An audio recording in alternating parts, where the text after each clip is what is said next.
5 LeBron lowlights in NBA history. Let's go. Starting us off at number 5, I'm taking the time Redick broke LeBron's ankles. Redick had him spinning around like a ballerina out there. I don't think I've ever seen MJ getting spun around by another grown man like that. At number 4, Harden throws up an oop to Claxton, who posters James. This was also in the clutch. It was a tie game with 40 seconds to go, and it's not like LeBron wasn't contesting the shot. Bro's just genuinely getting dunked on by a 76 overall in 2K. At number 3, it's the finals, and Kevin Durant viciously drops LeBron James to get an easy dunk. Y'all LeBron fans like to always talk about how the Warriors had a super team and how unfair it was. But when LeBron lined up to play defense on KD, he busted him. Both finals too. If KD would have had the same exact teams that Bron had in his career, I think KD would be in the GOAT discussion right now. Then for the second spot, we got Bron missing a wide open layup while down 1 with 6 seconds remaining. And just to make things even worse, he traveled. There's no way MJ would have missed that shot. That's why he's considered the most clutch player of all time. I mean, bro's 6-0 in the finals for a reason. And at the last spot, we got rookie Jason Tatum dunking on LeBron in a Game 7. Bro was only 19.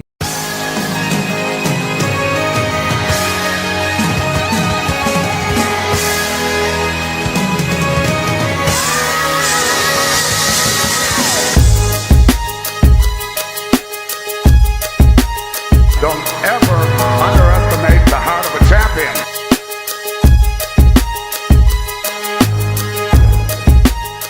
Okay, Ring Culture, welcome back to Ring Culture, where we play no games, we just spit game about the game we love. Before we get into this video, though, go over to my reaction page, The Nuclear Reaction, and check out my 3 Hoops playlist. Y'all will love it over there. I got some dope basketball reactions over there. But back over here, Ring Culture, make sure y'all like and comment down below. That's how y'all push me into the algorithm. And then I'll go get them. When my content hit them and fit them and sit with them. Subscribe and hit the bell notifications so y'all can be notified for every time I upload, share my videos, hype my channel. So today, I want to do something a little bit different. I got a chance to watch LeBron James exit interview for the season, and it put into perspective. It had all the makings and ingredients of why LeBron James is a loser, why he's not a competitor, why he's a fraud, and he thinks the fact that he thinks this is what a competitor sounds like is mind-boggling to me. So I'm going to play the interview, and we're going to react to this shit together because I found it, like, look, the media built LeBron up to what he is, and it worked well on a lot of people, man. I got, a homie that's totally brainwashed by sports media, what they say about LeBron, even though LeBron's career says the total opposite. Over LeBron James' career, he has knocked down every media lie about his greatness by himself through his own play and the results of his play. But I want us to listen to this fucking fraud's exit interview. This time I'm going to give y'all my thoughts while it's going on. Just my thoughts. LeBron, I'm sure we'll get to future questions soon, but JJ always talks about, or talked about before the game, the level of focus that he saw in you and kind of the leadership. How do you go from that, and then you guys battle to the way that you did, and then it's over? Like, how does that transition in your headspace at this point of doing it for so much time and all that you put into it? Well, I mean, obviously it's a process. It's not about to happen right now. The process of thinking about the whole season and its brutality. I mean, and then processing it over the next, let's say, couple weeks. And he's not leaving, so I'm not exactly sure why he's going this route, but he's not leaving. He's going to play again this next year. Let's say a couple weeks. And look back on some of the things you did great, some of the things you didn't do too well, some of the things that you, wish it would have went this way, but at the end of the day, you control the controllables, and what you can't control, you don't, try to, let it affect you too much or affect you at all. So, yeah. LeBron, you've spoken to us about retirement more than at any other point. We're not going to watch every question because this is like 14 minutes. It's just certain points that he answered that stuck out to me as to why this dude only has 4 rings in 23 seasons on mostly super teams. So we're going to skip some questions. LeBron, this is the longest stretch of your career that you've spent in one place, what are the moments that you carry with you? Listen as a to this Laker shit. that, like, at the top of your mind right now that stand out as special things you carry with you as a Laker. That, like, at the top of your mind right now that stand out as special things you were able to do here. I mean, there's a lot. I mean, obviously winning the championship 2020 will stand at the top. I mean, that was the reason why I came here, to restore, you know, that level of play and restore this franchise back to what it was known for, winning championships and playing at a high level. And, you know, to be out there with that group and go out there and win a championship and us competing. Did LeBron really restore a level of play? Did he really restore a level of play of the Lakers? Is he serious with his Mickey Mouse ring? LeBron got to the Lakers in 2018. They missed the playoffs, and if y'all remember, LeBron James, he had them in the 4th seed. He got hurt. When he came back, they dipped out of the playoff contention. He came back and said he was turning on his playoff intensity early to get them to the playoffs, and he proceeded to go 14-12, and they missed the playoffs. 2020, he won the championship and was named Finals MVP. That's what he's talking about, the Disney ring. 2020 to 2021, eliminated in the first round. The next season, he missed the playoffs. And then that 2020 and 21 season, I'm pretty sure he wouldn't have made the playoffs if it wasn't for the play-in. Remember, he was saying the play-in was a good thing when he didn't participate in it in the bubble, but the next year he was bitching about it and saying whoever came up with it should be fired because he had to participate in it. It's like the dude doesn't remember that he said that the year before. So they get eliminated in the first round, a year that he would not have made the playoffs again. That's the year Anthony Davis got hurt against the Phoenix Suns, and LeBron James quit the last 2.5 games of the series. 2021-22 season, missed the playoffs. The next season, he reached the Western Conference Finals. I'm pretty sure that's the year that did he get swept that year by the Nuggets? I know he got swept one year by the Nuggets, and the next year was a gentleman's sweep. The next year, reached the Western Conference Finals. It's saying reached, but he was eliminated in the Western Conference Finals. The next year, he was eliminated in the first round, won the inaugural cup. Remember, they won that goofy in-season tournament that I hate so much, and they celebrated it like it was a championship. But then they went on to get eliminated in the first round, and LeBron had his excuses ready. Next season, eliminated in the first round. 2026, reached the second round of the Western Conference playoff and eliminated, swept. He brought back the level of play to the Lakers. Are you fucking kidding me? This dude is fucking insane. But let's keep going. To be out there with that group and go out there and win a championship and us competing at a championship level was something that I kind of envisioned, and we was able to accomplish that. So that would stand at the top for sure. Straight up fucking fraud, cuz. LeBron, we asked you throughout the season about this team's identity. Now that we're at the end, how would you define the identity, and what did you like about it? Well, I mean, obviously, it was. Here comes the excuses. Well, more excuses.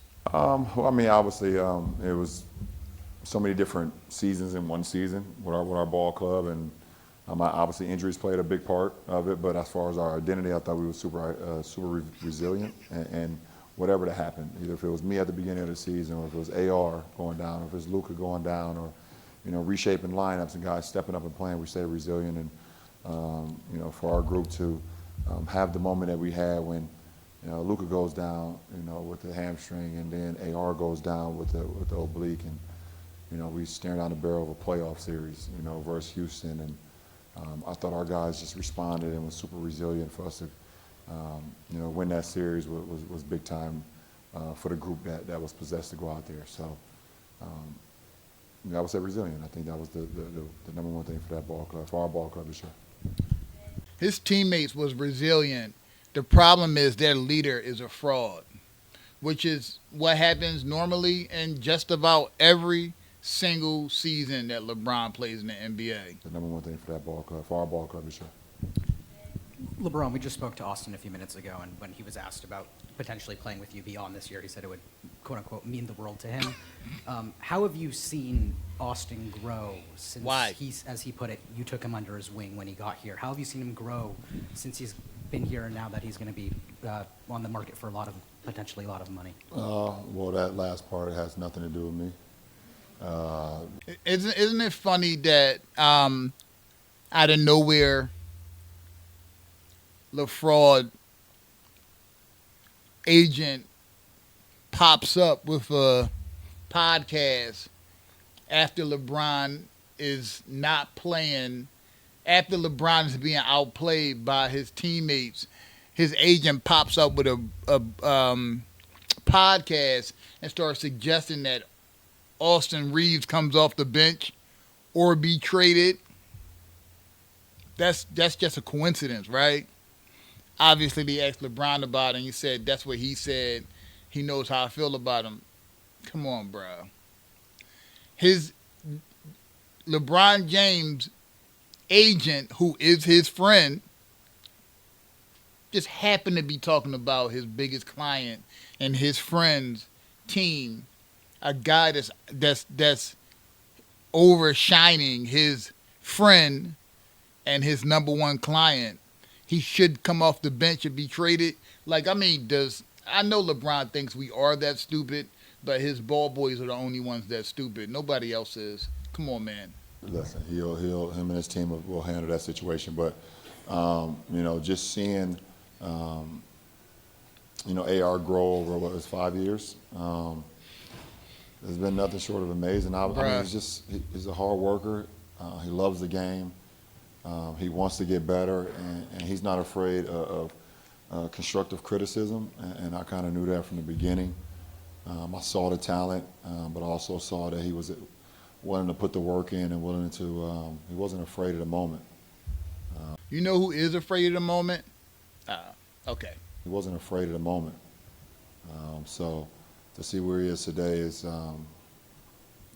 awesome, and it's something that, I knew he could be a big-time player for our ball club, and I knew, if he just got the opportunity, and also he gained the confidence in himself that he know he belonged in this league, then he could do some special things in this. That's why your agent wanted him coming off the bench or traded.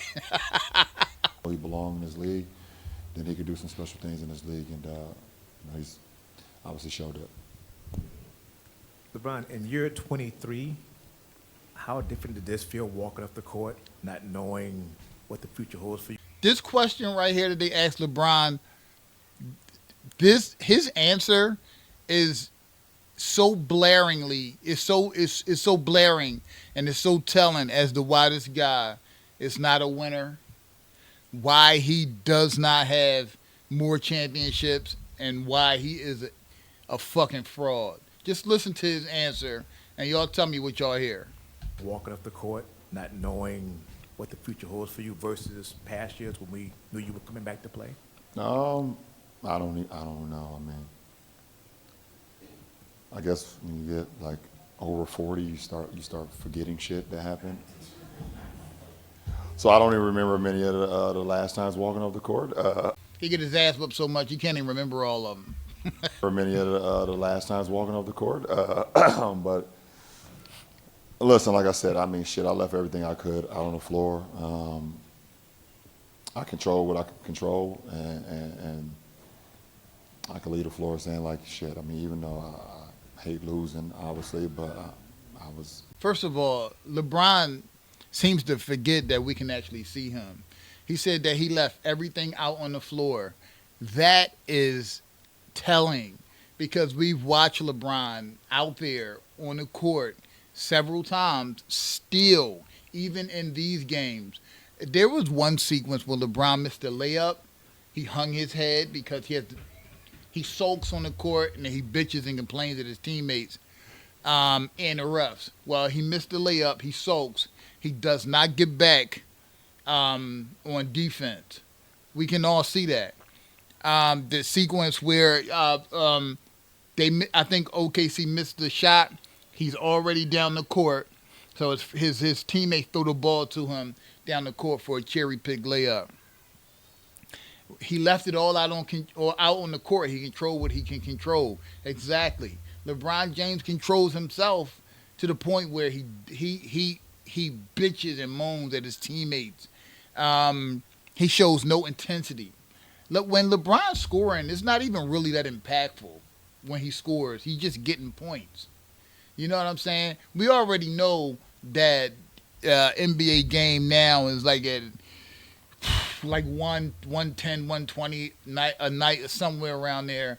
LeBron James is getting his standard 27 points, unimpactful points, and when it comes down to the clutch time, he's going to disappear. He's going to turn the ball over. He's going to bitch. He might even have some wide open shots like he did this year. He had a wide open shot.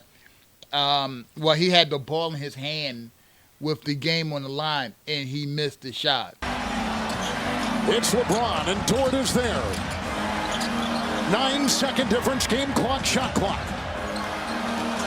James against Caruso for the lead. No. Rebound, Harden. Because he's not clutch. So his answer here is telling that he left it all out on the court. What he leaves out on the court, and that's his all, is just garbage. It's garbage.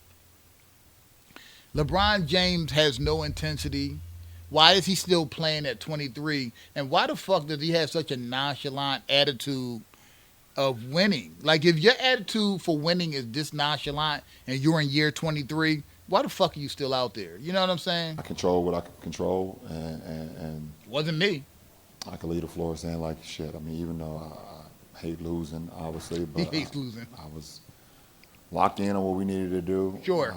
Made sure that I tried to make sure our guys were locked in on what we needed to do throughout the postseason, throughout 10 games, and obviously we fell a little short, obviously, but A little short? I mean, I'm not looking at my year as a disappointment. That's for damn sure. There you go, right there. There you go, right there. There you go, right there, LeBron ball boys. This year is not a disappointment to him. I thought he hated losing. He just said that he hated losing, but this year is not a disappointment. You know why he's saying that? I've watched this interview already. He's saying that because he's about to brag about himself. Not winning the championship is not a disappointment. In year 23, when you're only playing to win championships, right? But it's not a disappointment. Get the fuck out of here. Why is he still playing basketball, ball boys? Why? Not looking at my year as a disappointment. That's for damn sure. Especially, I was put into some positions I've never played in my career before. Actually, in my life, I've never been a third option in my life. So to be able to, thrive in that role for that period of time, and then have to step back. Fuck a championship. Fuck a championship. Did you see what I did as a third option? We don't care about no championship over here. I was putting in work at the third option. This is the guy that's supposed to be the GOAT or top 10, ball boys. This is who y'all got at top 10. He's happy that he thrived as a third option, but he doesn't really give a shit that he lost or failed to win a ring. And then have to step back into the role that I've been accustomed with over my career, over my life, playing the sport, and be able to thrive under that. And then just my teammates allowing me to lead them under extreme circumstances. That was pretty cool for me. What a fraud. At this stage of my career. Hey, Bron. You've changed the league in so many ways. All for the worse. He has definitely changed the league in so many ways. All for the worse. And he won't go the fuck away. Leave. Get out. You've changed the league in so many ways. How do you think you defined it this year, and what did this season mean to you? Yeah, it was, obviously every season has its own chapter, and there was many different points of this season where, looking at the school, looking at our team, looking at what we were capable of, and, for me, I started the season not playing, missing the first 14 games, missing training camp, missing, preseason. It was the first time for me doing that. So that was challenging in its own right, just to get back and questioning yourself at times if you feel like you're going to be able to get back to what you know you can do and do at this level. And Ball Boys, he got right back to it. I mean, he got back to barely getting back on defense, barely playing defense, pouting, complaining, getting mad at his teammates when his own guy scores. He got back to bitching to the refs, all of his turnovers. He got back to all of what we know and loathe him for in the NBA. He got back to all of that. And he got back to his stat pattern because, like I said, I'm so happy that LeBron James points didn't really dip in the playoffs because I'm not trying to hear that he was 41. He's still putting up the same points. He led the league in fast break points. So that 41 thing don't fly. And every time he does something that y'all deem is good, y'all say he's doing this at 41. So his age don't fly, Ball Boys. He was playing the same way he always plays. He's been stat padding the same way he always stat pads. And funny, he couldn't will his team to win, the guy that can drag whole teams to the finals. You know you can do and do at this level. And to be able to do that and just, keep pushing the limit as much as I could, at this stage of my career, it was something that it's been pretty cool, and to be able to still be able to make an impact on the team that's competing, that's pretty cool too. And like I said, I think after the Houston series, to be able to win a playoff series with some guys that, one, either never been in the playoffs before, and two, never won a playoff. Notice the emphasis he's putting on beating Houston, a first-round opponent. But he doesn't seem too broken up about losing and not going to the finals and not winning the ring. He pits that. This is what LeBron James and sports media does. His shortcomings, they'll take the last part of his before he fell short, and they will overblow that. So they won the first round. Him and the media overblows the fact that they beat Houston without Luka, and now you come to OKC, and they don't want to talk about that. They don't want to talk about that because LeBron James destroys every talking point the sports media has given him because they wanted to make him the face of the league. Remember, the first talking point was LeBron dragged a team full of nobodies to the finals. I don't know how that stuck with people. We all know that that's not humanly possible, that you can have a team full of players that cannot play basketball in the NBA, yet they won 50 games, and you go to the finals, and somehow this dude dragged them there. But they had to say stuff like that because he choked in the 07 finals. Because they had to make him look superhuman and then say that he was too young in the finals. That don't even make any fucking sense. But it worked. It worked on a lot of people. I'm still shocked about that. So LeBron James that can drag nobody to the finals, well, as his career went on, he just proved that year after year after year after year when he did not make it to the finals. Because remember, he was getting his ass whooped in the finals, so they had to say he can drag nobody to the finals. But it doesn't make sense that you can drag nobody to the finals and can't drag them 4 more wins. It don't matter how good the team on the other side is. You're saying that this guy is a fucking superhuman. So it doesn't matter who he's playing against. Not to mention that he has built super team after super team and still lost. So what's the next talking point? Well, his teammates was trash. We all know his teammates wasn't trash. He played with some of the best players in the league at the time. Some of the best players at that position as well. You see what I'm saying? And he still underachieved. Because the anchor on all of those teams is LeBron. There were some teams that dragged him, singular, to the championship, his great teammates, and got a title. But he was the one that won finals MVP with his stat pad and shit. You know what I'm saying? So sports media has had an agenda with LeBron being the face since he came out of high school with momentum. You know what I'm saying? And they just kept on, every time he failed, which was a lot, they kept on piling on the excuses or the hypotheticals or whatever. The problem is LeBron James won't fucking retire. And every year it gets more and more blaring that it's him. Even though we all knew, us that don't believe fucking fairy tales, we all knew it was LeBron James. Especially after 07. Because they got us a little bit with 07. He was too young, even though it didn't make sense. But then you watch his team win like 66 games and then go up against the Magic and you lose. And his excuse for that was, we didn't practice anything too big. Ain't you the guy that can drag your teammates to the final? What the fuck you mean? Aren't you like this basketball god? What you mean you didn't practice that? You the guy that can elevate your teammates. And then on the Mind Game podcast, JJ Redick said they had Jameer Nelson who could hit shots off of screens or some shit like that. Jameer Nelson didn't play one game in that series. He was hurt the whole time. But the media can't let go of their face of the NBA now. They done put too many lies and hypotheticals in this mug. So they got to keep on making up bullshit.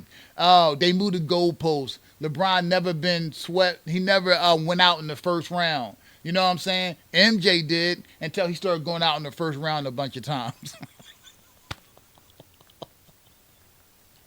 Every lie that the media brainwashed dumbass people to believe, LeBron James went out there and said, oh, you think this is true? Hold my beer. Hold my Balco. You know, to be in a bunker, to be in a foxhole with guys with that like that, that was pretty awesome too. So just try to make an impact, you know, every year that I'm on the floor. The one thing that you know is that you're probably going to have a rookie that joins the team that doesn't know what the NBA... That you can blame everything on. Rookie that joins the team that doesn't know what the NBA is all about. And it's always been my responsibility to kind of lead by example and also lead by a voice and to show them what being a professional is all about. We're only going to do one more question.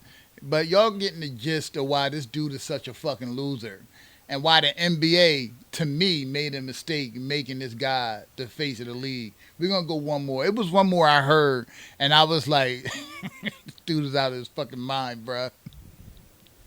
Ron, so I know that you mentioned how different this year was for you, and I don't get to ask many 40-year-old athletes this, but are there things as a basketball player that you'd want to show that you haven't gotten to show in subsequent years, even next year? Yeah, no. No. I mean, I did it this year. I mean, yeah, there's nothing I need to show, you know, in this league. As far as like, okay, well, I want to show people I can do this, or show myself I can do this. I've done it all. I've seen it all. So. You know, just being able to compete and trying to win championships, I think that's a motivating factor. You know, it's always been, you know. Trying to win championships. He hates losing, but he keeps geeking out about a first round win. But he doesn't say anything about how upset he is that they lost again. Again. This dude is a fucking fraud, bro. You know, it's always been, you know, since I've probably, first time I touched the postseason in 06, it was like, how can I compete for a championship? Like, when I touched the postseason, I was like, oh, this is something I want to be a part of for a long time. So, and obviously I've had some success in the postseason throughout my career. But as far as me individually, no. You can just hear it in LeBron James. The way he's so nonchalant about not winning the championship, yet says he hates losing and he wants to compete for a championship every year, it don't add up. It don't add up. He doesn't take losing that hard because he loses so much.